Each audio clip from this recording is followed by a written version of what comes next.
محترم سامعین و حاضرین، السلام علیکم ورحمۃ اللہ وبرکاتہ۔ میری اور آپ کی بخت فروزی اور خوش نصیبی ہے کہ میں اور آپ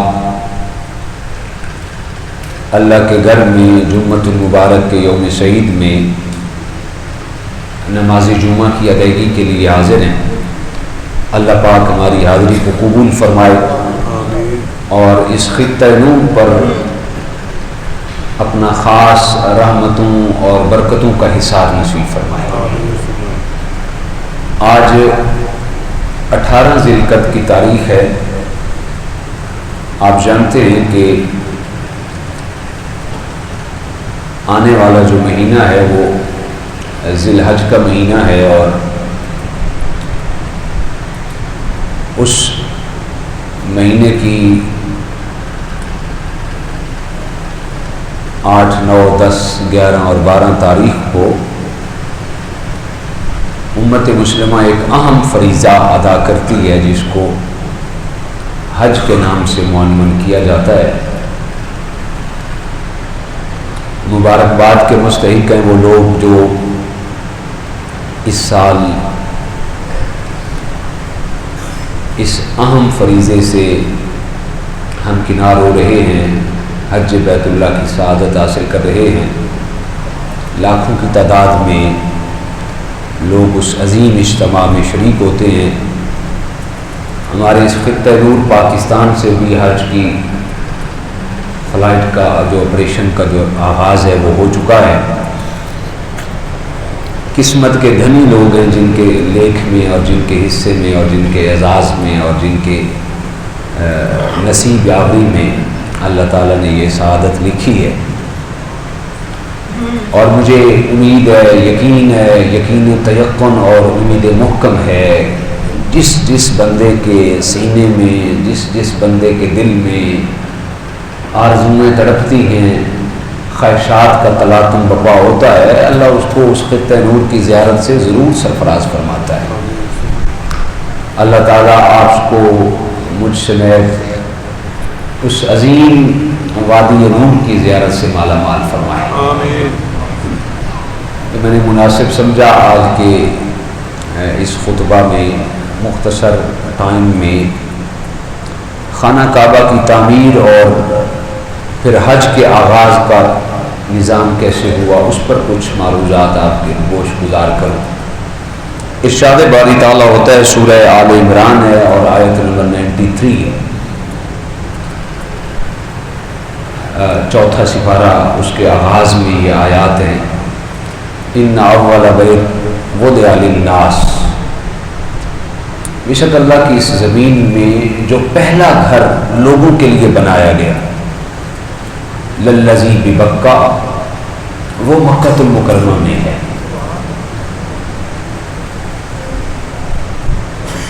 ھدی للناس،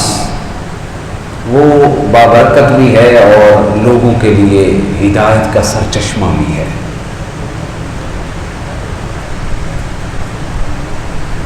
اور اس خطہ نور میں اور اس مکہ المکرمہ میں، اس شہر دل نواز میں جو پہلا گھر لوگوں کے لیے بنایا گیا، جو ہدایت کا سرچشمہ ہے، جو بابرکت ہے، اس میں اللہ کی بڑی بڑی نشانیاں ہیں۔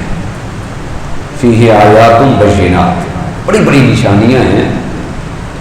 ان بڑی نشانیوں میں سے جو سب سے بڑی نشانی ہے وہ مقام ابراہیم ہے۔ ومن دخلہ کان آمنا، اور وہ ایسا عظیم شہر ہے، شہر محبت ہے، شہر امن ہے، شہر وارفتگاں ہے، شہر عشق و محبت و مستی۔ ومن دخلہ کان آمنا، اس شہر میں، اس خطہ نور میں جو بندہ داخل ہو جاتا ہے وہ امن والا ہو جاتا ہے۔ وَلِلَّهِ عَلَى النَّاسِ حِجُّ الْبَيْتِ، اور پھر اس عظیم گھر کا جو حج ہے ہر اس بندے کے لیے فرض قرار دیا گیا جو اس کے راستے کی استطاعت رکھتا ہو۔ یہ وہ عظیم پہلا گھر ہے جو مملکت سعودیہ العربیہ کے اندر ہے، اور سعودیہ العربیہ کے اندر ایک شہر ہے جس کے کئی نام ہیں، بکہ بھی کہتے ہیں اس کو، مکہ بھی کہتے ہیں اس کو، بلد امین بھی کہتے ہیں۔ اس شہر میں یہ عظیم الشان رفیع المنزلہ عمارت ہے جس کو میں اور آپ خانہ کعبہ بھی کہتے ہیں، بیت اللہ بھی کہتے ہیں۔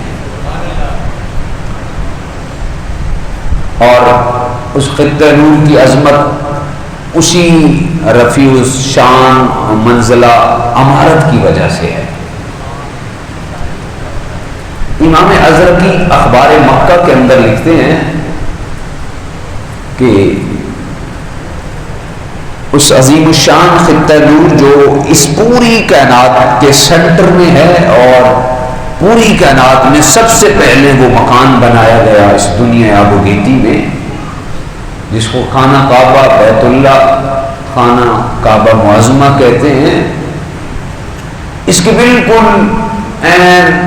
مست میں اسٹیٹ بالکل اوپر، ساتوں آسمانوں کے اوپر فرشتوں کا ایک کعبہ ہے جس کو بیت المعمور کہا جاتا ہے۔ فرشتے اس پاک گھر کی زیارت کرتے ہیں، اس پاک گھر میں آتے ہیں، اس پاک گھر کا طواف کرتے ہیں، اس پاک گھر کے اندر اللہ کی تسبیح و تحلیل کرتے ہیں۔ اور پھر امام ازرقی اخبار مکہ کے اندر لکھتے ہیں 70,000 کی ٹولیاں بنا کر فرشتے اس بیت المعمور میں حاضر ہوتے ہیں۔ اور ایک روایت میں یہاں تک، اگرچہ اس پہ ناقدین نے کلام کیا، محدثین نے کلام کیا، یہاں تک آتا ہے وہ اپنے مخصوص لباس میں اس گھر میں حاضر ہوتے ہیں، جس طرح یہ ہمارے حجاج کا مخصوص لباس ہے نا، جس کو کیا کہتے ہیں؟ احرام۔ وہ اپنے مخصوص احرام میں اس بیت المعمور میں حاضر ہوتے ہیں 70,000 کے جلوس کی صورت میں۔ جب وہاں پہ طواف کر لیتے ہیں، وہاں پہ فراغت حاصل کر لیتے ہیں، پھر وہ فرشتوں کا نورانی جلوس 70,000 کا وہ پھر اس بیت المعمور سے زمین پہ تشریف لاتا ہے اور آ کر خانہ کعبہ معظمہ کا طواف کرتا ہے۔ اور پھر جب بیت اللہ سے فراغت حاصل کر لیتے ہیں، وہ فرشتوں کا نورانی جلوس 70,000 ملائکہ، 70,000 فرشتے، جب بیت المعمور سے پہلے فراغت حاصل کی، پھر بیت النور، بیت اللہ شریف کے اندر آئے، اور پھر جس طرح میرا اور آپ کا طریقہ ہے، پھر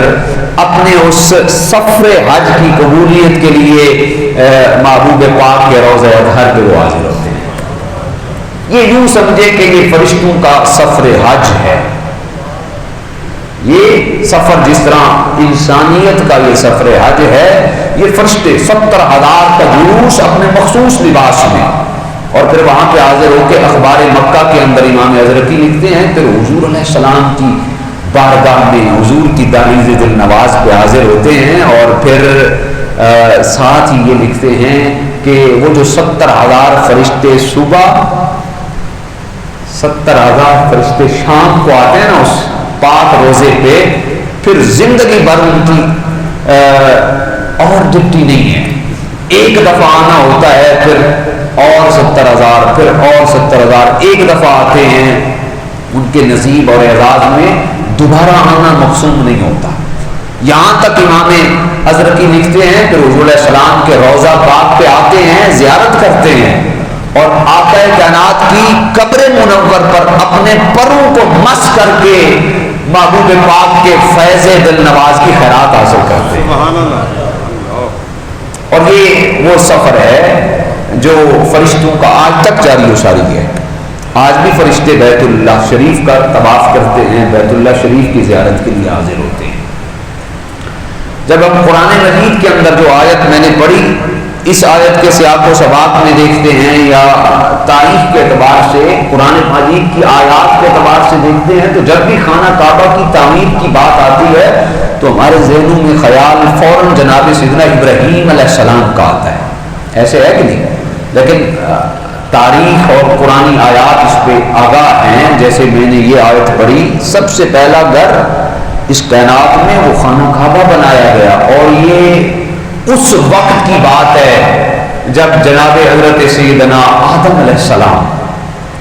کو اللہ تعالیٰ نے خلق کیا، آپ جنت میں رہتے، جنت کی آسائش میں رہتے، تنہائی کو محسوس کیا، تو اللہ تعالیٰ نے آپ کی پسلی سے جناب سیدہ اما حوا پاک کو پیدا کیا۔ یہ تاریخی حقیقت ہے۔ پھر ایک وقت ایسا آیا کہ اللہ تعالیٰ نے اپنی حکمت کے تحت یہ جو زمین پہ بھیجنا ازرائے ناراضگی نہیں تھا، یہ ازرائے تفنن اور ازرائے حکمت تھا، ورنہ ایسا کوئی نہیں ہوتا کہ بندہ آپ ہی بتائیں، آپ کی فرم میں آپ کے ہاں کوئی کام کرتا ہو، آپ اس کو کام سے تنگ آ کر اس کو نکال دیں، جاتے ہو اس کو واپس بلا کے کہتے ہیں کہ میں نے تمہیں جاب سے نکال دیا ہے، لہٰذا اگر واپس آنا ہو تو یہ طریقہ استعمال کر لینا، میں دوبارہ رکھ لوں گا۔ کرتے ہیں ایسے؟ نہیں کرتے، کوئی نہیں کرتا۔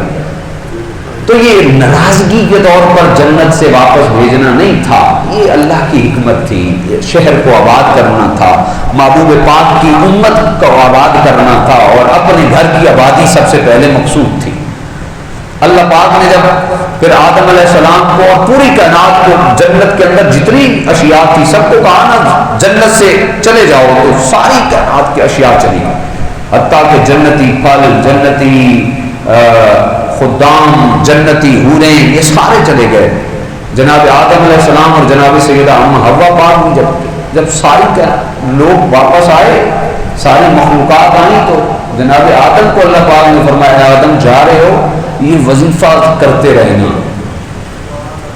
ربنا ظلمنا انفسنا وان لم تغفر لنا وترحمنا لنکونن من الخاسرین، یہ وظیفہ کرتے رہنا،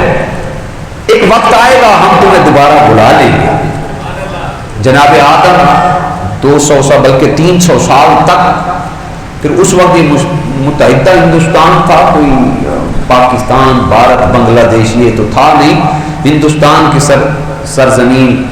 سرندیب میں جناب سیدنا آدم علیہ السلام کا ظہور وقوع پذیر ہوا۔ جناب آدم علیہ السلام پھر بڑا عرصہ اللہ کی بارگاہ میں روتے رہے۔ اللہ تعالیٰ نے وہ معاملہ تو خطا والا تو تھا نہیں، ناراضگی والا تو تھا نہیں، لیکن عذرائے حیا جناب آدم علیہ السلام نے آسمان کی جانب رخ تک بھی نہیں کیا۔ جنت کی حتیٰ کہ روایات کے اندر آتا ہے جناب حضرت سیدنا شیس علیہ السلام کو ایک دن جناب آدم علیہ السلام نے فرمایا بیٹے شیس، مجھے جنت کے پھلوں کی بڑی یاد آتی ہے، مجھے جنت کے میووں کی بڑی یاد آتی ہے۔ اور افاق جو ہے نا، جو اولیاء ہیں، وہ کہتے ہیں کہ یہ وہ پھل نہیں تھے جس طرح ہم عمومی طور پہ پھل سمجھتے ہیں، وہ قرب خداوندی کے پھل تھے، کہ مجھے قرب خدا کی بڑی یاد آتی ہے، مجھے بڑی 300 سال تک روتے رہے، حتیٰ کہ پھر بالآخر فرشتے تک بھی جناب آدم کی کیفیت کو دیکھ کے روتے، فرشتے بھی روتے۔ اور ایک دن فرشتوں نے بھی اللہ کے حضور عرض کر دی، مالک کرم نوازی نہیں کر دیتا؟ جناب آدم کا جینا دشوار ہو گیا ہے، زندگی دشوار، حتیٰ کہ اتنا روتے کہ سرندیب کے پہاڑ کے سلسلے میں آپ کے آنسو سے دار چینی تک پیدا ہو گئی، لونگ اور لاچی وغیرہ اور دار چینی یہ آپ کے آنسو کی خیرات ہے۔ اور پھر فرشتوں نے بھی اللہ کے حضور سفارش کر دی۔ اللہ پاک نے فرمایا اچھا فرشتوں تم سفارش کرتے ہو، آدم کو ہم نے ناراضگی کے طور پر اپنی ذات سے دور نہیں کیا تھا، بلکہ اس میں خاص حکمت تھی۔ جناب آدم علیہ السلام پر اللہ تعالیٰ نے پھر کرم نوازی کی برکھا برسائی۔ اللہ پاک نے فرمایا فرشتوں یہ جنت سے خیمہ لے جاؤ۔ جنتی خیمہ لایا گیا زمین پہ، اور وہ سرخ یاقوت کے رنگ سے معلق تھا، اور وہ خیمہ لایا گیا، اور یہ سارا مٹیریل جنت سے لایا گیا۔ فرشتے آئے اور انہوں نے معمار کا کام کیا، مزدوری کا کام کیا، اور خیمہ آباد کیا گیا۔ اور پھر جناب آدم علیہ السلام کو حکم دیا گیا اے پیارے آدم، اگر جنت کی یاد آتی ہے نا، پھر سرندیب سے آپ سفر کریں، کرتے کرتے آپ حجاز مقدس پہنچے، جہاں آج خانہ کعبہ ہے، یہاں پہ فرشتوں نے وہ خیمہ لگایا، وہ خیمہ نور جو جنت کا خیمہ تھا۔ پھر جناب حتیٰ کہ یہاں تک اخبار مکہ میں امام حضرتی نے لکھا کہ جنت سے ایک نور نازل کیا گیا جو پورے خیمے کے اندر روشنی کا کام کرتا رہتا، اور ایک پتھر نازل کیا گیا جس کو بعد میں حجر اسود میں تبدیل کر کے خانہ کعبہ کے ساتھ چپساں کر دیا گیا، اور پھر فرشتوں کی ڈپٹی لگائی گئی کہ اے فرشتوں، یہ معمار اور مزدوری کا کام فرشتوں نے کیا، خیمہ نصب کیا، اور انوار و تجلیات کی برکھا اللہ نے جنت سے نازل کی، اس خیمے کے اندر جناب آدم کو حکم دیا گیا اب یہی خیمہ تمہارے لیے بیت اللہ بھی ہے، تمہارے لیے جنت بھی ہے، تمہارے لیے جنت کے آسائش اور جنت کے آرام و راحت لیل و نہار بھی ہے۔ جناب آدم علیہ السلام کو اس خیمے کے اندر پھر آپ کا بسیرا کیا گیا، اس پتھر کو آپ کی جائے مسکن بنایا گیا، پتھر پہ جناب آدم علیہ السلام تشریف فرما ہوتے، اور پھر وہ جنت کا خیمہ تھا، اور وہاں پہ لائٹنگ اور روشنی بھی جنت کی تھی، جس جگہ پر آپ گئے تھے وہ جگہ یعنی وہ پتھر بھی جنت کا تھا۔ تو جناب سیدنا آدم علیہ السلام پھر جنتی ماحول میں اللہ کی تسبیح و تعلیم میں مصروف ہو گئے، حتیٰ کہ روایات کے اندر آتا ہے پھر اللہ تعالیٰ نے فرشتوں کی ڈپٹی لگا دی، دور دراز تک فرشتے ڈپٹی دے صف بنا کر کہ کوئی شیاطین اور جنات اس خیمہ نور کے قریب تک نہ آ سکیں، فرشتوں کی ڈپٹیاں لگائی گئی، صفیں بنا کر فرشتے ڈپٹی سر انجام دیتے رہے، اور امام حضرت کی اخبار مکہ کے اندر لکھتے ہیں جن جن فرشتوں نے وہ صف بندی بنا کر اس خیمہ نور کے تحت ڈپٹی کی، بعد میں انہی جگہوں کو حدود حرم قرار دے دیا گیا، وہ جگہیں حدود حرم قرار پائیں۔ اور پھر ایک وقت آیا جناب آدم علیہ السلام کو پھر حکم ہوا اے آدم، اب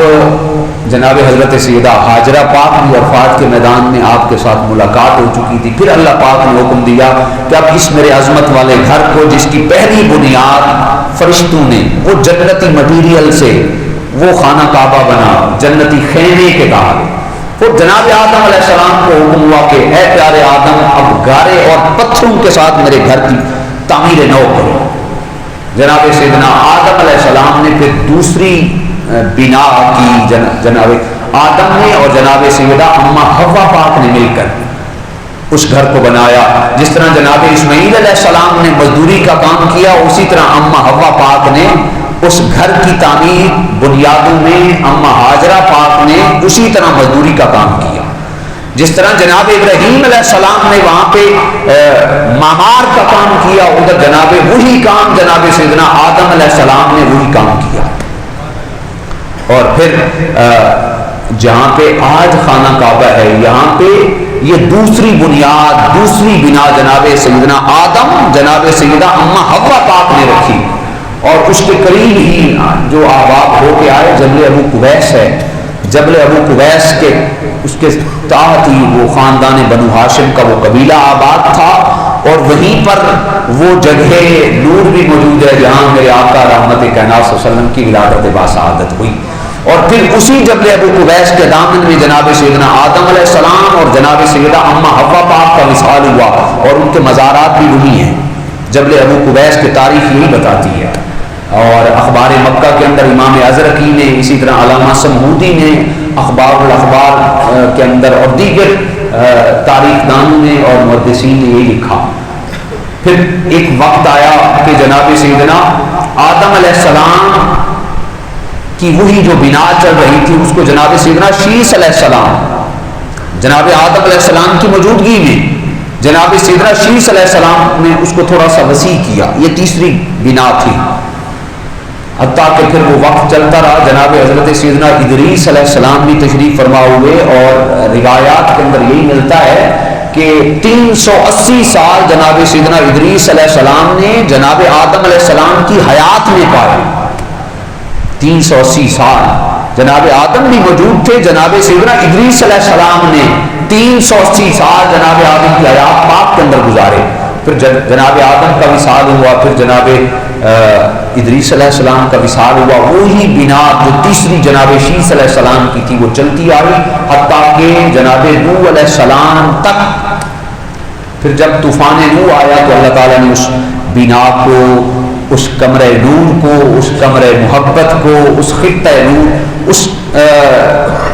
آپ رفیع الشان عمارت اور منزل کو اللہ پاک نے اپنی قدرت کے ساتھ اوپر اٹھا دیا۔ اللہ اکبر۔ پھر اس جب جناب آدم علیہ السلام نے وہ تعمیر دوسری مکمل کی تو اللہ پاک نے حکم دیا، اے آدم میرا گھر بن چکا ہے، اب اس گھر کا طواف کرو۔ سب سے پہلا طواف اس پاک گھر کا جناب سیدنا آدم علیہ السلام نے کیا، اور پھر اسی گھر کا حج کرنے کا جناب آدم علیہ السلام کو حکم دیا گیا۔ تو یہ حج بعد میں نہیں، جناب آدم علیہ السلام کے دور سے شروع ہے، اور ہر دور میں یہ حج ہوتا رہا، اس گھر کا طواف ہوتا رہا، حتیٰ کہ فرشتے تک بھی کرتے رہے۔ جناب سیدنا ابراہیم علیہ السلام کا دور آیا تو جناب ابراہیم علیہ السلام نے فرشتوں کو طواف کرتے دیکھ لیا، تو جناب ابراہیم علیہ السلام نے تاریخ مکہ کے اندر آتا ہے پوچھ لیا، فرشتوں جب اس گھر کا طواف کرتے ہو تو کیا پڑھتے ہو؟ فرشتوں نے عرض کی جناب ابراہیم علیہ السلام ہم یہ تسبیح پڑھتے ہیں، تو جناب ابراہیم نے فرمایا اس کے اندر یہ الفاظ زیادہ کر لو، تو بعد میں وہ تسبیح فرشتوں کی تسبیح ابراہیمی بن گئی، اور پھر میرے آقا صلی اللہ علیہ وسلم کے دور پاک تک اور آج تک بھی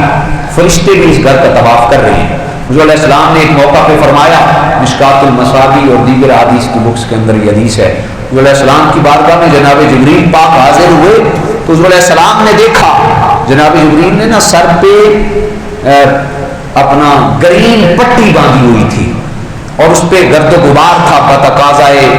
کیونکہ یہ پٹی باندھنا یہ انسانی معاملات میں سے ہے، بشری معاملات میں سے ہے۔ تو حضور علیہ السلام نے پوچھا جبریل یہ گرد و غبار کیسا ہے؟ تو جناب جبریل عرض کرتے ہیں بندہ نواز اس پاک گھر کا طواف فرشتے کر رہے ہیں، تو فرشتوں کے نورانی پروں سے جو گرد و غبار اڑ رہا تھا وہ میری اس پٹی پہ لگ گیا۔ تو اس سے ثابت ہوتا ہے اس پاک گھر کا طواف روز ازل سے شروع ہے اور قیامت تک جاری رہے گا، اور فرشتے بھی اس پاک گھر کا طواف کرتے آئے۔ پھر ایک وقت آیا جناب نوح علیہ السلام کے دور میں طوفان آیا تو اللہ تعالیٰ نے وہ بنیادیں اٹھا لی، وقت گزرتا رہا، پھر چشم فلک اسی منظر سے آشنا ہوتی رہی، طوفان آیا، تباہیاں بربادیاں کر کے تاریخ رقم کر کے ختم ہو گیا۔ پھر لوگ بعد والے جتنے بھی تھے وہ آتے اور انہی جو کھولا ٹائے بنیادیں تھیں انہی کی زیارت سے سرفراز ہوتے رہے اور انہی کا طواف کرتے رہے، حتیٰ کہ جناب سیدنا ابراہیم علیہ السلام کا پھر جب زمانہ آیا تو اللہ پاک نے فرمایا اے پیارے ابراہیم میرے گھر کی تعمیر کرو۔ جناب اسماعیل کو بھی ساتھ لیا۔ ابھی تعمیر بعد کا معاملہ ہے، پہلے دیکھیں جناب ابراہیم علیہ السلام کو جب جناب اسماعیل پیدا ہوئے تو اللہ نے حکم دیا ربنا انی اسکنت من ذریتی بواد غیر ذی زرع عند بیتک المحرم۔ ابھی خانہ کعبہ کی تعمیر نہیں کی تھی، جب جناب ابراہیم جناب اسماعیل اور اماں ہاجرہ کو چھوڑنے کے لیے آئے تو اللہ کی بارگاہ میں انہیں چھوڑ کر یہی عرض کرتے ہیں مالک لم یزل میں نے وادی غیر ذی زرع میں جہاں کوئی انسانوں کا نام و نشان نہیں، نہ چرند و پرند کا نام و نشان ہے، یہ تو وادی غیر ذی زرع ہے، میں نے اپنی بیوی اور بچے کو چھوڑ دیا ہے، یہاں پہ کسی چیز کا نام و نشان نہیں ہے، لیکن عند بیتک المحرم مالک تیرے گھر کی ہمسائیگی میں نے ان کو چھوڑ دیا۔ گویا کہ اس وقت بھی قرآن بتاتا ہے خانہ کعبہ موجود تھا، اللہ پاک نے خود فرمایا۔ یہ تعمیر تو بعد میں جناب ابراہیم و اسماعیل نے مل کے کی۔ پھر ایک وقت آیا جب جناب اسماعیل بڑے ہو گئے تو اللہ پاک نے فرمایا اے ابراہیم اسماعیل کو ساتھ ملاؤ اور خانہ کعبہ کی تعمیر کرو۔ اللہ اکبر۔ پھر آپ نے خانہ کعبہ کی تعمیر کی۔ قرآن کہتا ہے وَإِذْ يَرْفَعُ إِبْرَاهِيمُ الْقَوَاعِدَ مِنَ الْبَيْتِ وَإِسْمَاعِيلُ،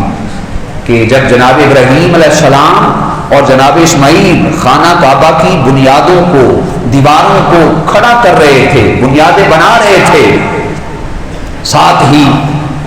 قرآن یہ بھی کہتا ہے اس وقت ہی جناب ابراہیم علیہ السلام دعا بھی مانگ رہے تھے۔ تو ایک وقت ایسا آیا جناب اسماعیل مزدوری کا کام کرتے، پتھر اٹھا کے لاتے، جناب ابراہیم مستری کا کام کرتے اور تعمیر اور وہ پتھر پہ پتھر لگاتے جا رہے تھے، حتیٰ کہ ایک وقت ایسا آیا کہ بنیادیں آپ کی قد سے بھی اوپر ہو گئی۔ تو اب مسئلہ پیدا ہوا کہ اب کیا کیا جائے، تو اللہ پاک نے ایک پتھر بھیجا، فرمایا پیارے ابراہیم اس پتھر پہ آپ سوار ہو جائیں یہ آپ کے لیے گو کا کام دے گا، یہ آپ کے لیے سیڑھی کا کام دے گا۔ جناب ابراہیم اس پتھر پہ تشریف فرما ہوتے، جتنی اونچائی کی ضرورت ہوتی پتھر آپ کو اونچا لے جاتا، جتنی نیچائی کی ضرورت ہوتی پتھر آپ کو نیچے لے آتا۔ اللہ پاک نے فرمایا نا ان اول بیت وضع للناس للذی ببکہ مبارکا وہدی للعالمین فیہ آیات بینات مقام ابراہیم، وہ حکمت والا گھر، بابرکت گھر، لوگوں کے لیے ہدایت کا سامان، اس میں اللہ کی بڑی بڑی نشانیاں ہیں۔ ان نشانیوں میں سب سے بڑی جو نشانی ہے وہ مقام ابراہیم ہے، وہ پتھر ہے جس پر جناب ابراہیم علیہ السلام کے قدموں کے نقوش معلق ہیں، اس کو اللہ نے بڑی نشانی قرار دیا۔ آپ اندازہ کریں کیا وہاں پہ اور نشانیاں نہیں تھیں؟ جناب ابراہیم اس کی بنا کر رہے تھے، یہ نشانی کم تھی؟ جناب اسماعیل علیہ السلام مزدوری کا کام کر رہے تھے، کیا وہ نشانی کم تھی؟ یا جناب سیدہ ہاجرہ پاک، ان کی مزار بھی خانہ کعبہ کے میزاب رحمت کے نیچے ہے۔ جب خانہ کعبہ بن گیا تو عین جو اس وقت خانہ کعبہ جو تھا وہ جس طرح آج مربع سفید شکل میں ہے اس طرح نہیں تھا، دو کارنر تھے، اور یہ جو آگے حتیم کا گول حصہ ہے یہ بھی خانہ کعبہ کا حصہ تھا، یعنی ٹری اینگل میں تھا اس وقت خانہ کعبہ۔ یہ جو بعد میں جب جناب ابراہیم علیہ السلام نے اس کی تعمیر اور بنیاد کی تو پھر اللہ اکبر اس کو مربع شکل دے دی گئی اور پھر اس کا دروازہ لگا دیا گیا۔ پھر یہ جو حتیم والا حصہ ہے اس کو ایسے گول دیوار دے کے نا اس کو کھلا چھوڑ دیا۔ میں تو سمجھتا ہوں یہ بھی مصطفیٰ رحمت کائنات صلی اللہ علیہ وسلم کا اس امت پہ کرم ہے، اس امت پہ احسان عظیم ہے کہ جناب ابراہیم علیہ السلام کے دور میں تو وہ سارا تھا، حضور نے پھر اس کو الگ کیا اور حتیم کو الگ ایک حصہ بنا دیا اور ایک دروازہ مربع سکیل بنا کے خانہ کعبہ کا دروازہ لگا دیا گیا۔ حضور علیہ السلام جانتے تھے کہ ایک وقت آئے گا یہ خانہ کعبہ یہ تو بند ہوگا، اس دروازے پہ تالا ہوگا اور ہر بندے کی خواہش اور تمنا اور آرزو تڑپے گی، کاش میں بھی خانہ کعبہ میں حاضر ہو کر خانہ کعبہ کے اندر جا کر عبادت کر سکوں۔ حضور رحمت کائنات نے آج سے 1500 سال پہلے اس معاملے کو دیکھا اور حضور علیہ السلام نے خانہ کعبہ پہ دروازہ لگا کے حتیم کو کھلا چھوڑ دیا۔ حضور علیہ السلام جانتے تھے ایک وقت آئے گا صدر صدروں کے لیے دروازہ کھولیں گے، وزیر وزیروں کے لیے دروازہ کھولیں گے، بادشاہ بادشاہوں کے لیے دروازہ کھولیں گے۔ فرمایا ہم اس کو دروازہ لگا دیتے ہیں اور یہ لو بادشاہ ہو تم چابیاں رکھ لو، ہم اپنے غلاموں کے لیے حتیم کو کھلا چھوڑ دیتے ہیں۔ بادشاہ آئیں گے تو بادشاہ دروازہ کھولیں گے، چابیاں لگائیں گے، چابی ہوگی تو دروازہ کھلے گا، لیکن میرے جو امتی آئیں گے خواہشیں ارمان تڑپیں گے انہیں چابی کی محتاجی نہیں ہوگی، حتیم میں آئیں گے، حتیم میں 2 رکعت جو پڑھ لیں گے یوں سمجھے وہ خانہ کعبہ کے اندر نماز پڑھ رہے ہیں، یوں سمجھے کہ وہ خانہ کعبہ کے اندر نماز پڑھ رہے ہیں۔ اور یہ جناب اسماعیل علیہ السلام یہ جو مراسلات ہیں، دیگر مراسلیں ہیں، تاریخ مکہ کو دیکھیں، اخبار مکہ کو دیکھیں، دیگر بڑی بڑی حدیث کی بک، تاریخ کی بکس کو دیکھیں، جو حتیم کا جو حصہ ہے اس کے بالکل اوپر وہ جو رحمت کا پرنالہ ہے، کیا کہتے ہیں اس کو جی پتہ مجھے بھی ہے، ویسے آپ بولیں اللہ اس بولنے کے صدقے آپ کو لے جائے، کیا ہے جی حتیم کے اوپر پرنالہ؟ میزاب رحمت۔ بھلے دور میں اس میزاب رحمت کے بالکل نیچے ایک سبز رنگ کا پتھر تھا، تاریخ یہی بتاتی ہے، اور اسی پتھر کے نیچے جناب حضرت سیدہ اماں ہاجرہ پاک اور جناب سیدنا اسماعیل علیہ السلام کی مزار ہے۔ اور یہ جو مطاف کا حصہ ہے، دیگر محدثین کہتے ہیں، کچھ محدثین کہتے ہیں کہ اس مطاف والی جگہ میں 70 سے 80 انبیاء کے مزارات ہیں اس مطاف والی جگہ پر، اور کچھ نے کہا کہ 300 ہیں، کچھ نے کہا 1000 تک مزارات ہیں خانہ کعبہ کے آس پاس۔ اللہ اکبر۔ اچھا، میں جو اللہ تعالیٰ نے فرمایا اس میں بڑی بڑی نشانیاں ہیں، ان نشانیوں میں سے سب سے بڑی نشانی کیا ہے جی؟ مقام ابراہیم ہے۔ پیکر نبوت پیکر رسالت کے قدم لگے، اللہ نے اس کو بڑی بڑی نشانی، حالانکہ جناب حاضرہ کی مزار بھی ہے، جناب اسماعیل بھی ہیں،